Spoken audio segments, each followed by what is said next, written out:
नमस्कार मित्रांनो, मी तुमचा सर्वांचा कृषी मित्र सुरेश. श्रावण महिना संपत आला आणि अजून आपण फिरायला गेलो नाही म्हणून अचानक भयानक आपण बनवला प्लॅन आणि आपल्या कंगाल बँकेचे सगळे कर्मचारी मित्र घेतले आणि आपला टूर असणार आहे 3 दिवसाचा. रविवारी आपण जाणारी पाटणा देवी, सोमवारी जाणारी त्र्यंबकेश्वर आणि मंगळवारी जाणारी भंडारदरा. आणि सगळ्यात पहिले मी तुम्हाला पाटणा देवीचे दर्शन आणि निसर्गरम्य वातावरण दाखवतो. तर चला मित्रांनो माझ्यासोबत. घाटनांदऱ्याहून जात असताना छत्रपतीचेही दर्शन झाले आणि पुढे आलो आपण आता घाटात.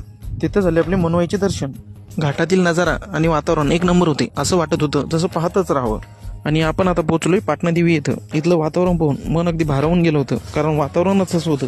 इकडे पावसाचं प्रमाण जास्त असल्याने नदी नाले अगदी खळखळून वाहत होते आणि सुट्टीचा दिवस असल्यामुळे गर्दीही भरपूर होती. या ठिकाणी पर्यटक हे देवीच्या दर्शनासाठी आणि निसर्गरम्य वातावरण पाहण्यासाठी खूप लांबून येत असतात. आणि मित्रांनो, आज झाले आपले पाटणा देवीचे दर्शन. उद्याच्या व्हिडिओमध्ये आपण त्र्यंबकेश्वराचं दर्शन करणार आहे.